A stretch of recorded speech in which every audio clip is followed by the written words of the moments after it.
السلام علیکم ورحمۃ اللہ وبرکاتہ۔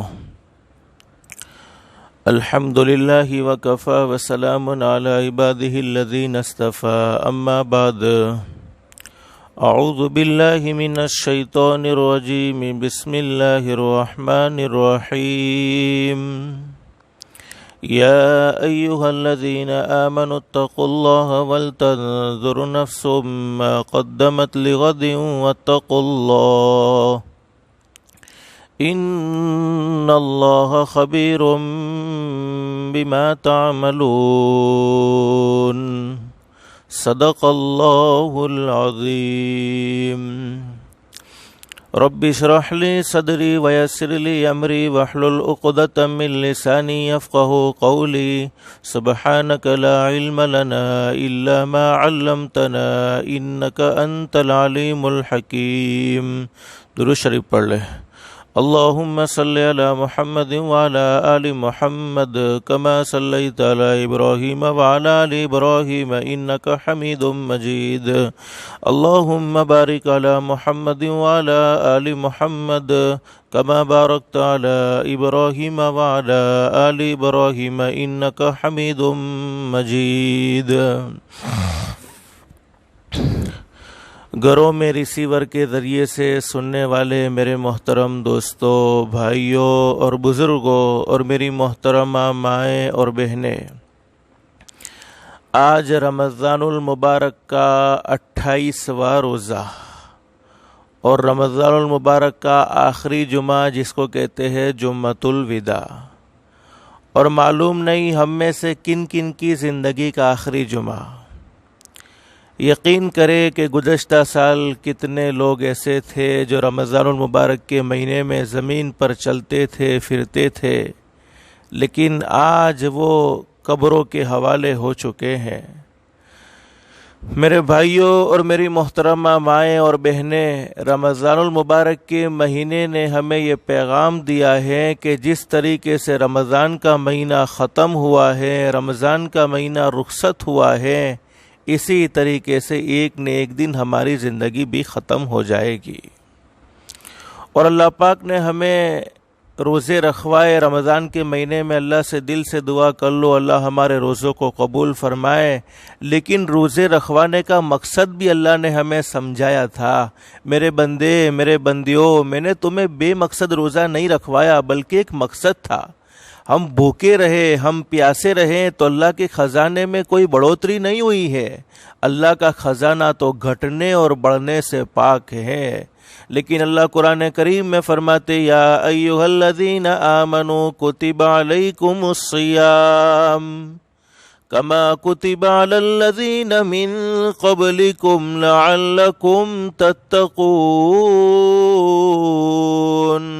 اللہ فرماتے، میرے بندو، ایمان والے بندو، ایمان والی بندیوں، روزہ فرض کرنے کا مقصد یہ تھا، روزہ رکھوانے کا مقصد یہ تھا، لعلکم تتقون، تاکہ تم اپنی ذات کو گناہوں سے بچانے والے بن جاؤ، تم اپنی ذات کو اللہ کی نافرمانی سے بچانے والے بن جاؤ، یعنی اللہ سے ڈرنے والے بن جاؤ۔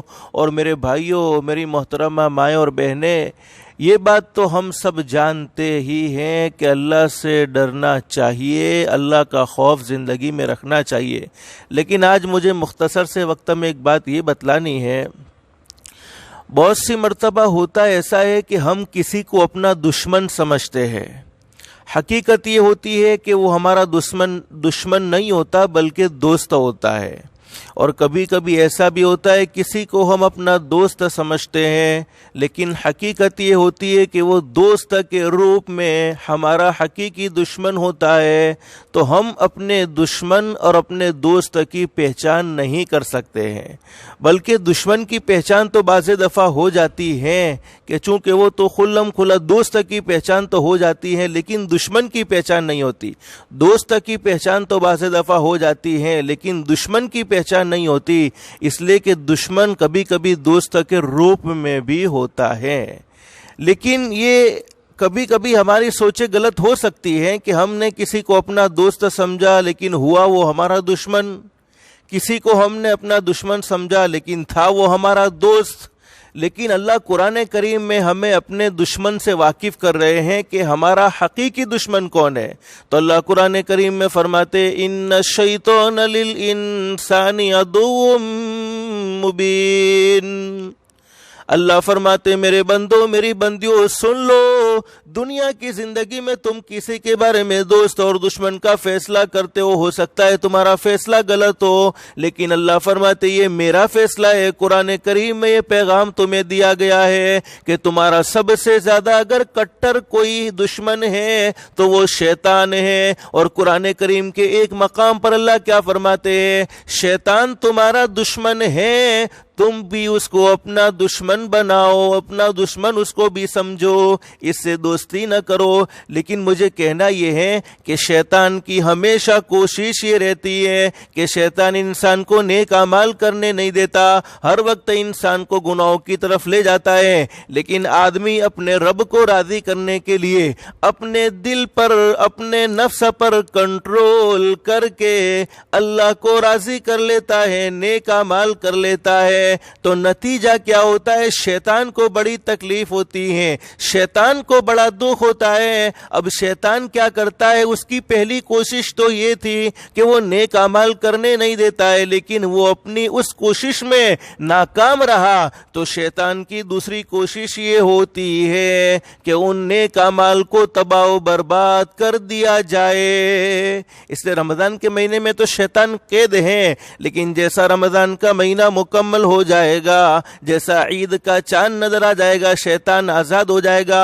اور جس سے اس کی پکی دوستی تھی، جو اس کے پکے دوست تھے، ان سے جا کر ملے گا، ان سے مصافحہ کرے گا، ان کو گلے سے گلے لگائے گا، ان سے بڑا پیار کرے گا، کہے گا ارے تو مجھ سے روٹھ چکا تھا، رمضان کے مہینے میں تو تو نے روزے رکھ لیے، رمضان کے مہینے میں تو تو نے تراویح پڑھ لی، رمضان کے مہینے میں تو تو نے نمازوں کا اہتمام کر لیا، اب تیری میری دوستی پکی ہے، اب رمضان کا مہینہ چلا جا رہا ہے، اب تو تجھے نماز سے چھٹی ہو جائے گی، اللہ سے ڈرنے کی کوئی ضرورت نہیں ہے، اپنے آپ کو گناہوں سے بچانے کی کوئی ضرورت نہیں ہے. تو جیسا شیطان آزاد ہوگا فوراً اپنے دوستوں سے ملے گا جو اس کے پکے دوست تھے، جو ہر وقت اسی کی بات کو مانتے ہیں، اللہ کی بات کو نہیں مانتے. تو میرے بھائیوں مجھے سمجھانا یہ ہے کہ دنیا کی زندگی تو مختصر سی زندگی ہے، اصل زندگی آخرت کی زندگی ہے. ہم نے بڑی محنت سے رمضان کے روزے رکھے ہیں، بڑی محنت سے تراویح پڑھی ہے، کہیں ایسا نہ ہو کہ شیطان کے بہکاوے میں آ کر ہمارے روزے برباد ہو جائے،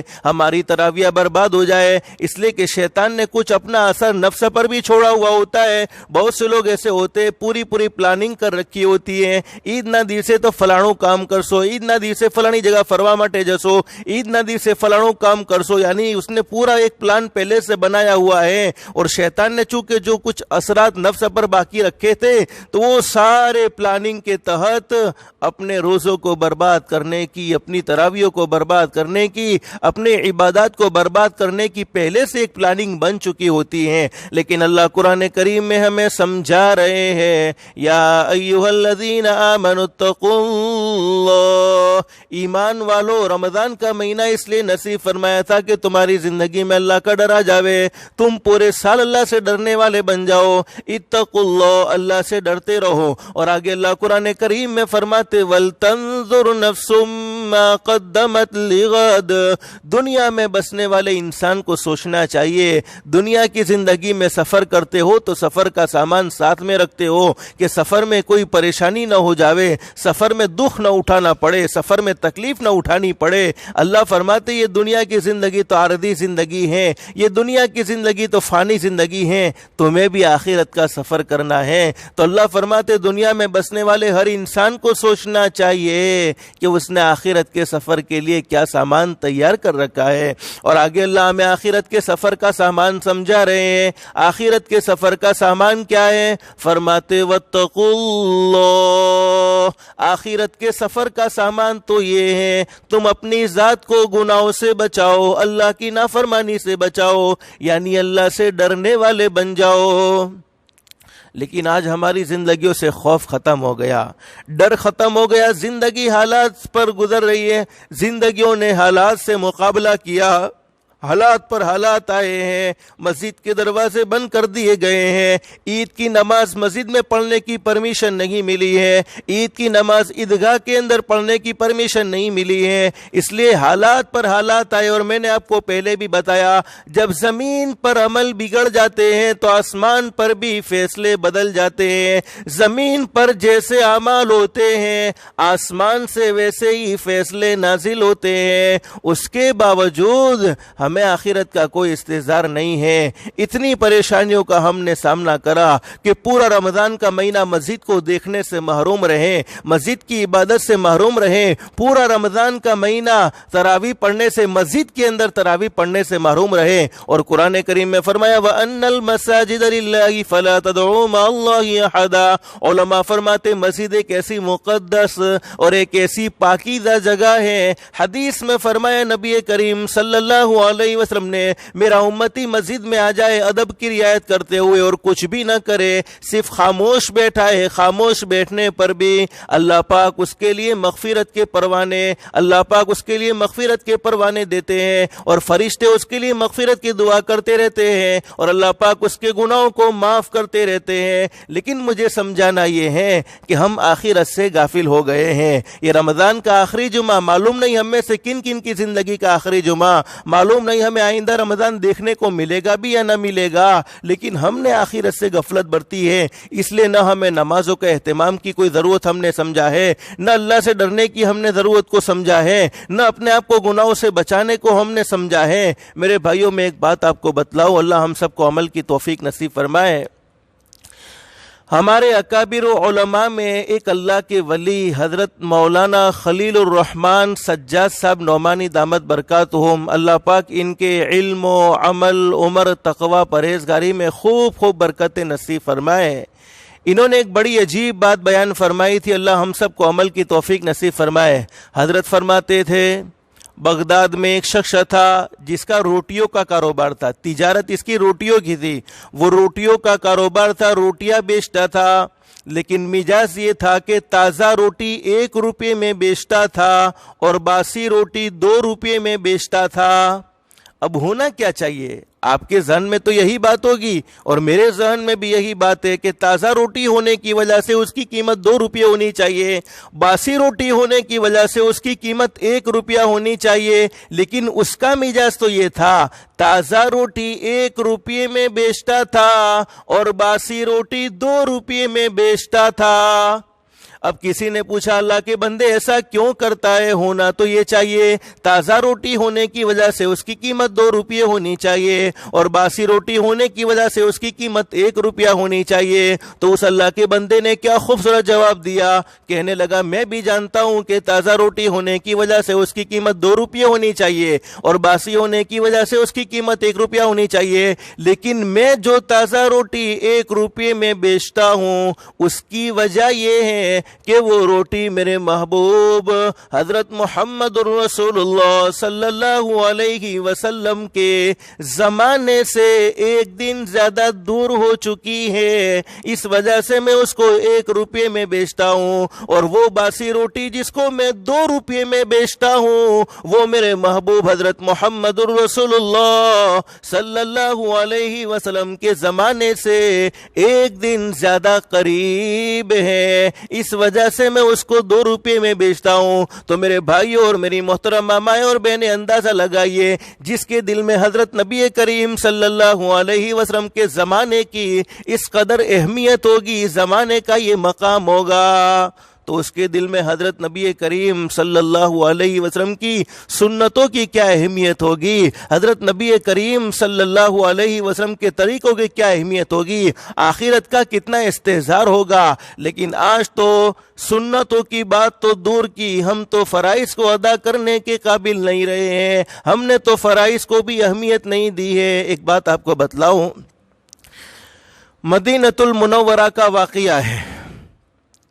حضرت ابو ہریرہ رضی اللہ تعالیٰ عنہ بڑے اونچے درجے کے صحابی ہیں، حضرت نبی کریم صلی اللہ علیہ وسلم سے سچی محبت کرنے والے۔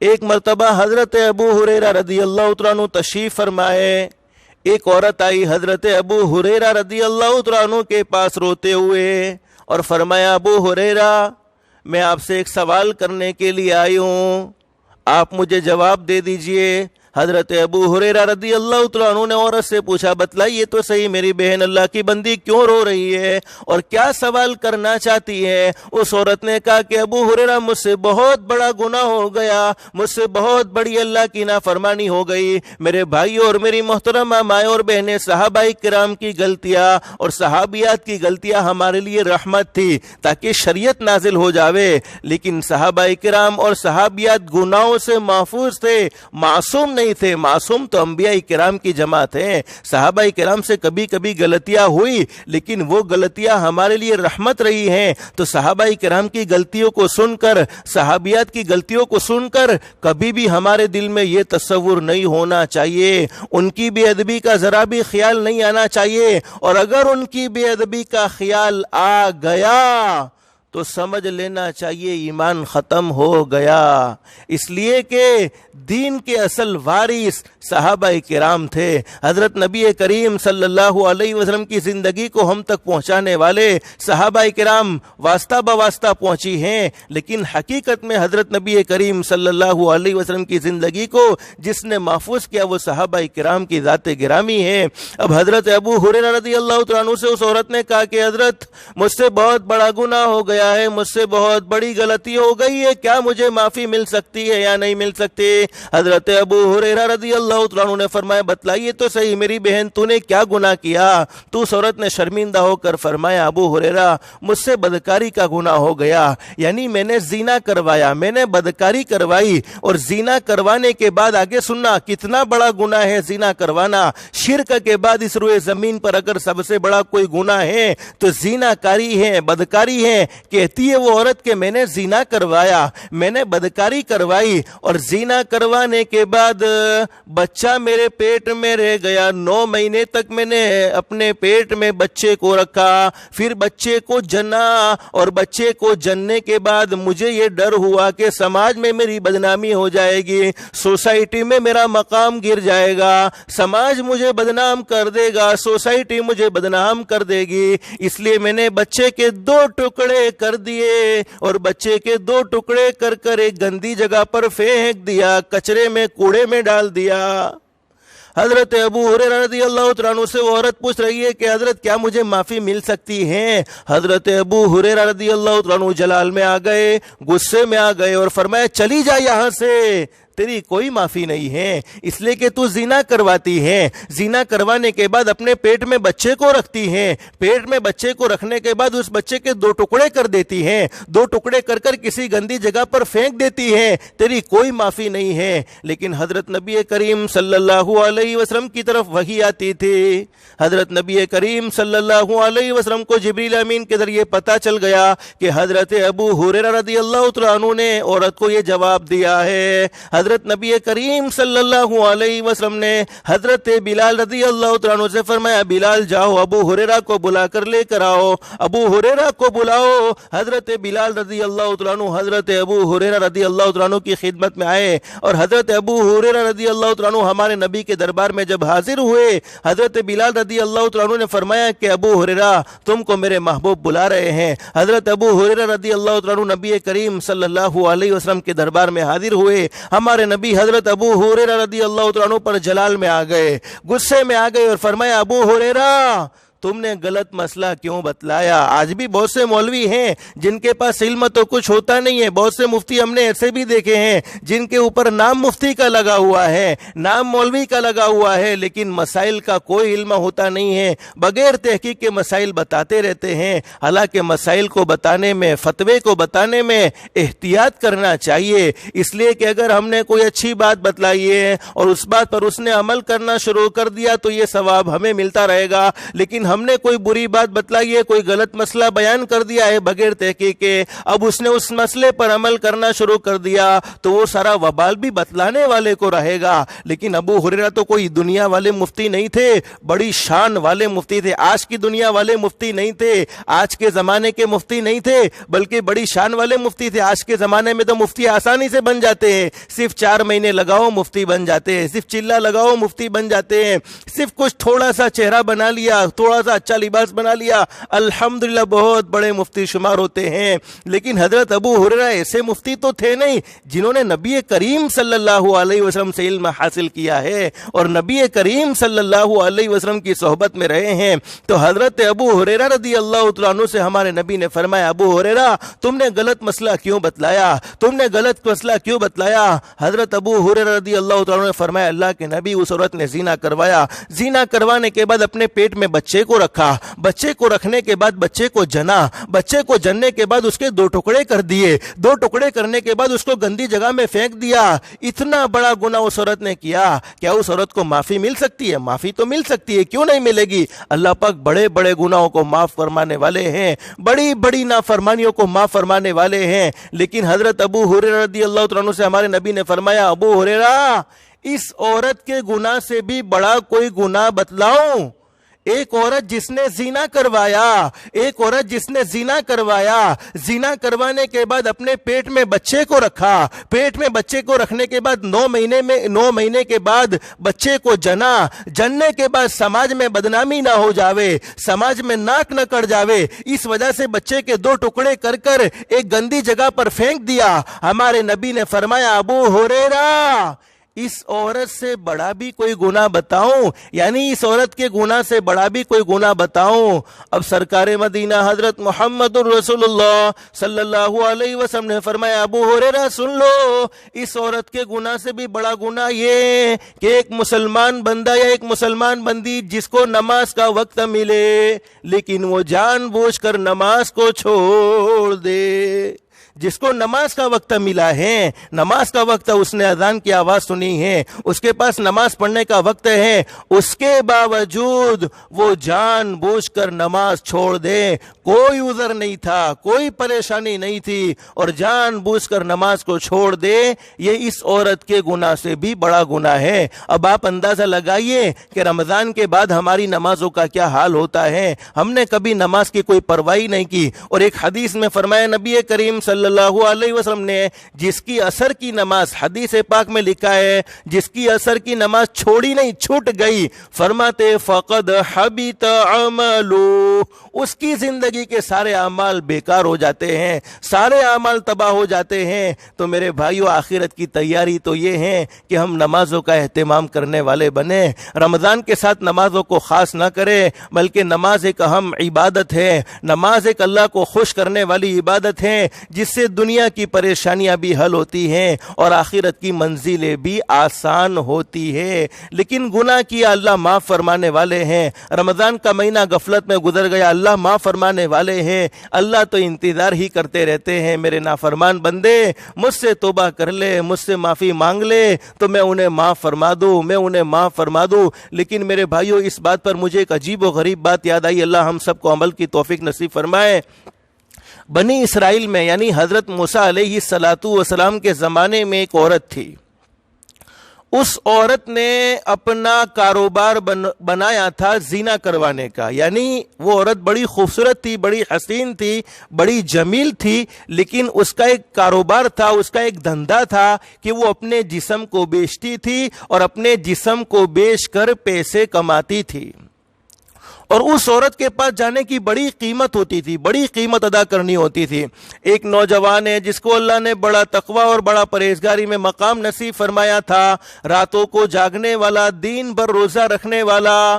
ایک مرتبہ اس عورت کے گھر کے پاس سے گزر رہا ہے اور عورت پر نظر پڑ گئی تو دل میں لالچ پیدا ہو گئی. اسی لیے قرآن کریم میں حکم دیا، ایمان والو، ایمان والے مردوں سے بھی کہا ہے، ایمان والی عورتوں سے بھی کہا ہے کہ تم جب راستے میں چلتے ہو تو اپنی نگاہوں کو جھکا کر رکھو، اپنی آنکھوں کی حفاظت کرو، اس لیے کہ گناہ آنکھوں سے پہلے دیکھا ہوتا ہے، پھر بعد میں دل میں ولولہ پیدا ہوتا ہے. تو سب سے بڑا گناہ جو زناکاری کی طرف لے جاتا ہے، زناکاری کی طرف ملوث کرتا ہے، وہ آنکھ کے ذریعے ہوتا ہے. اب اس نوجوان نے اس عورت کی طرف دیکھ لیا تو دل میں ایک تمنا پیدا ہو گئی. دل میں، چونکہ شیطان تو ہر ایک کے ساتھ لگا ہوا ہے، اور میں تو کہتا ہوں، آج لوگ کہتے ہیں ہمارے یہاں یہ بات مشہور ہے، تمہارے یہاں مشہور ہو یا نہ ہو، لیکن ہمارے یہاں بعض دفعہ میں نے بہت سی مرتبہ سنا ہے کہ مولویوں پاس شیطان ودھارے آوے چھے. میں کہتا ہوں بالکل سچ بات ہے، مولوی کے پاس زیادہ شیطان آتا ہے، اور مولوی کا شیطان بھی مولوی ہوتا ہے، عالم کا شیطان بھی عالم ہوتا ہے. جاہلوں کے پاس کیوں نہیں آتا؟ اس لیے کہ جاہل تو خود اس کے بھائی بنے پھرتے ہیں. جاہلوں نے تو پوری زندگی اسی کی مان کر گزارنی ہوتی ہے. پھر شیطان بھی اتنا بیوقوف تھوڑی ہے کہ جاہلوں کو بہکانے کے لیے جائے گا. مولوی کے پاس ہی اس کو جانا پڑے گا, اس لیے کہ مولوی کے چہرے پر الحمدللہ شرعی چہرہ ہے, مولوی کا چہرہ شرعی چہرہ ہے, مولوی کا لباس شرعی لباس ہے, مولوی نماز کا اہتمام کرنے والا ہے. تو شیطان کو محنت تو اسی پر کرنی ہے. جو پہلے سے شیطان کا بھائی بن کر گھومتا ہے اس پر محنت کرنے کی کیا ضرورت ہے؟ لیکن بات میں کیا کہہ رہا تھا, اس نوجوان نے اس عورت کی طرف دیکھ لیا تو دل میں خواہش پیدا ہو گئی. اب تھا اس نے ایک طے کر لیا کہ مجھے کچھ بھی ہو, کتنی بھی قیمت ادا کرنی پڑے, لیکن اس عورت کے پاس جاؤں گا اور میں اپنی خواہش کو, اپنی تمنا کو ضرور پورا کروں گا. علماء نے لکھا ہے بنی اسرائیل کے اندر وہ عورت تھی جو بڑی حسین و جمیل تھی, جس کے پاس جانے کا بڑا خرچ ہوتا تھا. اب یہ نوجوان جو نیک ہے, عابد ہے, اللہ کی عبادت کرنے والا ہے, اللہ کے سامنے رونے دھونے والا ہے, اس نے اپنے گھر کا سارا سامان بیچ دیا. اپنے گھر کا سارا سامان بیچ کر جو قیمت تھی اس قیمت کو لے کر اس عورت کے پاس گیا ہے. لیکن جس نے اپنی زندگی میں اپنے آپ کو گناہوں سے بچایا ہوتا ہے, اگرچہ وہ شیطان کے بہکاوے پر آ جاتا ہے, پھر بھی اللہ پاک اس کی حفاظت فرما لیتے ہیں. اب وہ عورت کو اتنی بڑی قیمت, پورا گھر بیچ دیا ہے, گھر کا سامان بیچ دیا ہے. گھر کا سامان بیچنے کے بعد وہ قیمت جو آئی ہے اس کی قیمت کو عورت کے ہاتھ میں دیا اور کہا کہ میں تجھ سے اپنی خواہش کو پورا کرنا چاہتا ہوں, تجھ سے اپنی تمنا کو پورا کرنا چاہتا ہوں. اب وہ عورت کے بستر پر ہے لیکن کانپنے لگا, دھوجنے لگا اور اس نے رونا شروع کر دیا. عورت نے کہا کہ تو اپنی مرضی سے آیا ہے, تو نے اتنی بڑی رقم مجھے دی ہے, تو اپنا کام نمٹا کے چلا جا, تو اپنے کام سے فارغ ہو کے چلا جا. لیکن اس نوجوان نے کہا نہیں, مجھے تو نہیں کام کرنا ہے, مجھے تجھ سے ملنے کی کوئی ضرورت نہیں ہے, مجھے چھوڑ دے, اور یہ رقم جو میں نے تجھے دی ہے وہ بھی تجھے ہدیہ, مجھے تجھ سے کام نہیں کرنا ہے, مجھے تجھ سے نہیں ملنا ہے. لیکن عورت نے پوچھا کہ آخر ہوا کیا؟ تو اس نوجوان نے کہا مجھے میرے رب سے شرم آ رہی ہے. روزانہ میرا رب مجھے مصلی پر دیکھتا تھا, آج میرا رب مجھے تیرے ساتھ بستر پر دیکھے گا. کل قیامت میں اپنے رب کو کیا جواب دوں گا؟ میں شیطان کے بہکاوے پر یہاں تک تو آ چکا ہوں, لیکن مجھے کام کرنے کی, تجھ سے ملنے کی کوئی ضرورت نہیں ہے. اور حقیقت یہ تھی کہ وہ نوجوان شادی شدہ نہیں تھا, بلکہ وہ نوجوان کنوارا تھا, اور کنوارے میں اپنے جذبات کو کنٹرول کرنا یہ بڑی بات ہوتی ہے. لیکن میرے بھائیوں, عورت کو بڑا احساس ہو گیا. اس نوجوان نے اپنے آپ کو گناہوں سے بچایا. عورت نے سوچا کہ میں تو ایک عورت ہوں, یہ تو جوان ہے, مرد ہے, اس کے باوجود یہ اللہ سے اتنا ڈرتا ہے, تو مجھے تو اللہ سے اور زیادہ ڈرنا چاہیے. اب عورت کو یہ احساس ہوا, اور عورت نے اس نوجوان کے ایڈریس کو تو معلوم کر ہی لیا تھا کہ آخر یہ نوجوان ہے کون, کہاں سے آیا ہے. لیکن اب اس عورت نے توبہ کا ارادہ کر لیا. اللہ پاک توبہ کو معاف کرنے والے ہیں. اس عورت نے سوچ لیا کہ اب مجھے بھی اللہ کو راضی کرنا چاہیے, اللہ سے معافی مانگنی چاہیے. جب ایک نوجوان کے دل میں اللہ کا اتنا ڈر ہے تو مجھے تو اللہ سے اور زیادہ ڈرنا چاہیے. اب وہ عورت معافی مانگنے کے لیے, اللہ کو راضی کرنے کے لیے حضرت موسیٰ علیہ السلام کی خدمت میں آئی.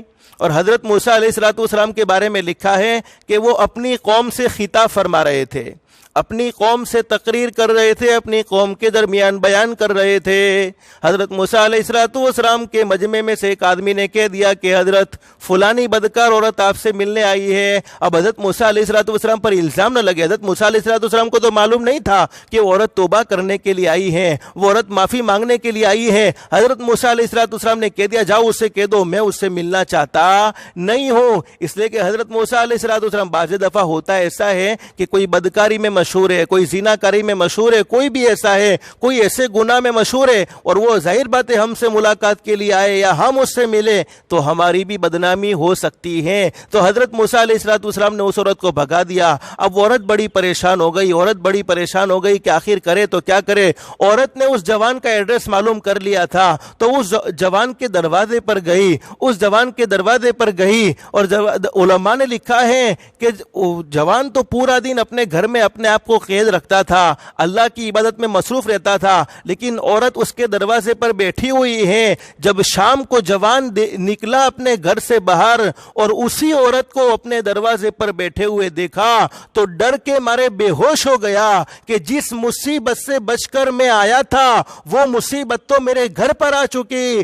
علماء نے لکھا ہے کہ اس کی جان نکل گئی اور وہ اللہ کو پیارا ہو گیا، لیکن اس کا بھائی موجود تھا تو اس نے عورت نے ساری داستان سنائی، عورت نے ساری کارگزاری سنائی کہ اصل معاملہ یہ تھا، اصل حقیقت یہ تھی کہ میں تو اللہ سے توبہ کرنے آئی تھی، اللہ سے معافی مانگنے آئی تھی، اور میں نے ارادہ کر لیا کہ اتنا نیک نوجوان ہے جو اللہ کو راضی کرنے والا ہے، اللہ سے ڈرنے والا ہے، میں اس کے ساتھ اپنی شادی کر لیتی ہوں تاکہ میری زندگی سنور جائے، اللہ مجھ سے راضی ہو جائے، اللہ میرے گناہوں کو معاف فرما دے۔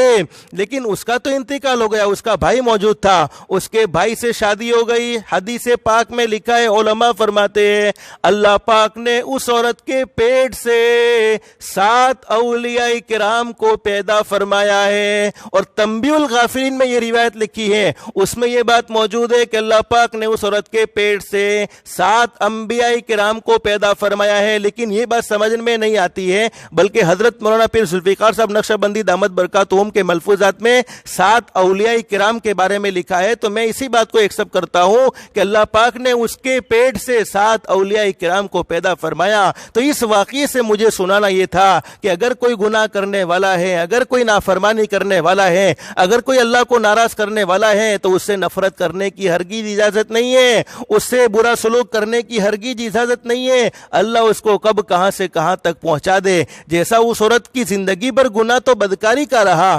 بدکاری کرواتی تھی، پیسے کماتی تھی، جس سے اس نے اپنا ایک محل بنایا، بہت بڑا عالیشان بنگلہ بنایا، لیکن اللہ سے توبہ کر لی، اللہ سے معافی مانگ لی، تو اللہ پاک نے اس کے پیٹ سے 7 اولیاء کرام اور ایسے اولیاء کرام پیدا فرمائے جن کی کوئی مثال نہیں ملتی ہے۔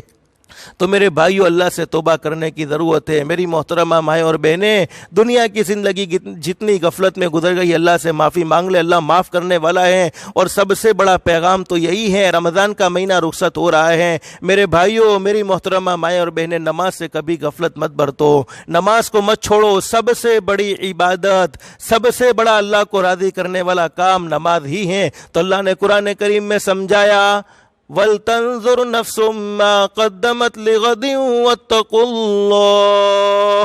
آخرت کی تیاری یہ ہے کہ تم اللہ سے ڈرتے رہو، اور آگے اللہ قرآن کریم میں فرماتے، اِنَّ اللَّهَ خَبِيرٌ بِمَا تَعْمَلُونَ۔ اللہ فرماتے، میرے بندو، میری بندیوں، دنیا کی زندگی میں تم جتنے بھی اعمال کرتے ہو، تم یہ سمجھتے ہو کہ کوئی دیکھنے والا دیکھے یا نہ دیکھے، لیکن اللہ کو تمہارے ہر عمل کی خبر ہے۔ اور اللہ قرآن کریم میں دوسری جگہ پر کیا فرماتے ہیں؟ وَلَا تَحْسَبَنَّ اللَّهَ غَافِلًا عَمَّا يَعْمَلُ الظَّالِمُونَ إِنَّمَا يُؤَخِّرُهُمْ لِيَوْمٍ تَشْخَصُ فِيهِ الْأَبْصَارُ۔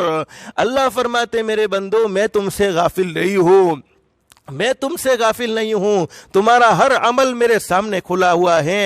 وَلَا تَحْسَبَنَّ اللَّهَ غَافِلًا عَمَّا يَعْمَلُ الظَّالِمُونَ إِنَّمَا يُؤَخِّرُهُمْ لِيَوْمٍ تشخص فیہ الابصار۔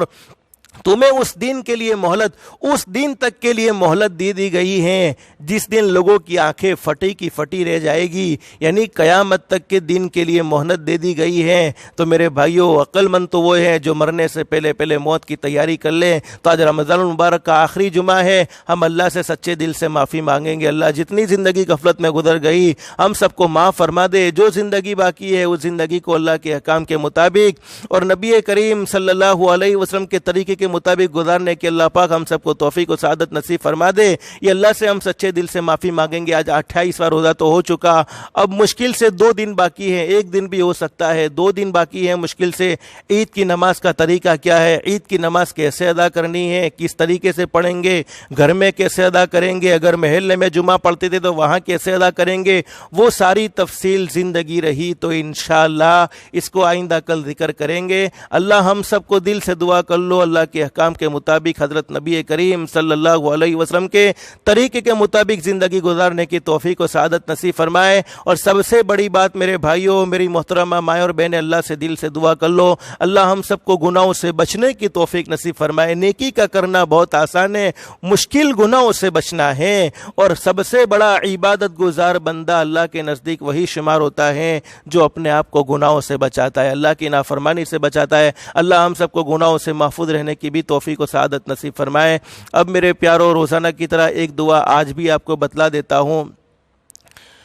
آج آپ کو ایک بہترین دعا بتلاتا ہوں، دنیا اور آخرت کی عافیت کے لیے سب سے بہترین دعا۔ حدیث پاک میں لکھا ہے، ترمذی شریف میں حدیث موجود ہے، ایک مرتبہ حضرت نبی کریم صلی اللہ علیہ وسلم تشریف فرمائے، ایک صحابی حضرت نبی کریم صلی اللہ علیہ وسلم کی خدمت میں آئے اور فرمایا، اللہ کے نبی مجھے سب سے بہترین دعا بتلائیے جس کو میں پڑھنا شروع کر دوں، جس کو میں پڑھتا چلا جاؤں۔ سرکار مدینہ حضرت محمد الرسول اللہ صلی اللہ علیہ وسلم نے ارشاد فرمایا، میرے صحابی یہ دعا پڑھ لو، اللہم، آپ بھی پڑھ لو ایک مرتبہ میرے ساتھ، بعد میں یاد بھی کر لینا، لیکن پڑھتے پڑھتے یاد ہو جاوے تو پڑھ لو، اللہم انی اسألک العافیت والمعافات فی الدنیا والآخرت، اللہم انی اسألک العافیت والمعافات فی الدنیا والآخرت، اللہم انی اسألک العافیت والمعافات فی الدنیا والآخرہ۔ اس دعا کا ترجمہ بھی یہی ہے، اے اللہ پاک، اے رب کریم، اے پیدا کرنے والے اللہ، میں تجھ سے دنیا اور آخرت کی عافیت چاہتا ہوں۔ حدیث پاک میں لکھا ہے کہ دوسرے دن وہی صحابی تشریف لائے اور حضرت نبی کریم صلی اللہ علیہ وسلم سے فرمایا، میرے محبوب مجھے کوئی دعا بتلا دیجئے۔ ہمارے نبی نے یہی دعا بتلائی، اللہم انی اسألک العافیت والمعافات فی الدنیا والآخرت، اللہم انی اسألک العافیت والمعافات فی الدنیا والآخرت۔ حدیث پاک میں لکھا ہے کہ تیسرے دن بھی وہی صحابی تشریف لائے سرکار مدینہ حضرت محمد الرسول اللہ صلی اللہ علیہ وسلم کی خدمت میں اور فرمایا، میرے محبوب مجھے کوئی اچھی دعا بتلا دیجئے، کوئی بہترین دعا بتلا دیجئے جس کو میں پڑھنے کا اہتمام کرو۔ حضرت نبی کریم صلی اللہ علیہ وسلم نے تیسرے دن بھی یہی دعا بیان فرمائی اور یہی دعا پڑھنے کا حکم دیا، اللہم انی اسألک العافیت والمعافات فی الدنیا والآخرہ، فی الدنیا والآخرتی بھی پڑھ سکتے اور فی الدنیا والآخرہ، چونکہ آپ نے یہ قاعدہ پڑھ لیا ہوگا جو چھوٹے چھوٹے معصوم بچے جانتے ہیں کہ جب گول تا وقف کی حالت میں ہا کی آواز بن جاتی ہے تو فرماتے اللہم انی اسألک العافیت والمعافات فی الدنیا والآخرۃ، اور ٹھہرنے کی حالت میں والآخرہ۔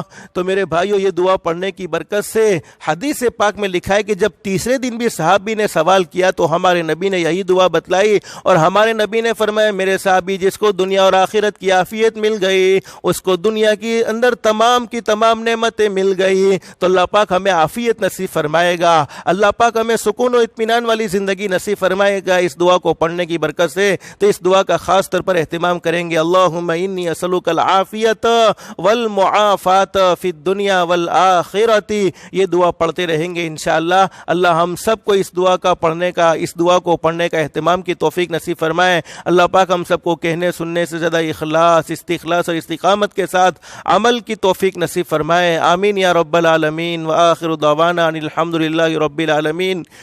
جمعہ کا مبارک دن ہے، عصر سے مغرب کے درمیان کا وقت رمضان کے علاوہ میں بھی قبولیت کا ہوتا ہے، تو رمضان کے مہینے میں تو بذریعہ اولا قبولیت کا ہوگا، تو اپنی ضروریات کا اللہ سے سوال کر لے، دل سے دعا کر لے، اللہ کورونا وائرس کو ختم فرما دے، یہ دنیا کے اندر جو حالات بگڑے ہیں مولا کریم ان حالات کو درست فرما دے۔ تو اپنی پرسنل دعا میں بھی اللہ سے مانگتے رہے کہ اللہ پاک جیسے مسجد کے دروازے پہلے کھلے ہوئے تھے، مولا کریم عافیت کے ساتھ سکون کے ساتھ مسجد کے دروازے بھی ہمارے لیے کھول دے۔ اللہ پاک ہم سب کی دعاؤں کو ضرور قبول فرمائے گا، تو اللہ پاک ہم سب کو دعائیں مانگنے کی بھی توفیق نصیب فرمائے۔ مختصر دعا کر لیتے، درود شریف پڑھ لے، اللہم صلی علی محمد وعلی آل محمد کما صلیت علی ابراہیم وعلی آل ابراہیم انک حمید مجید۔ اللہ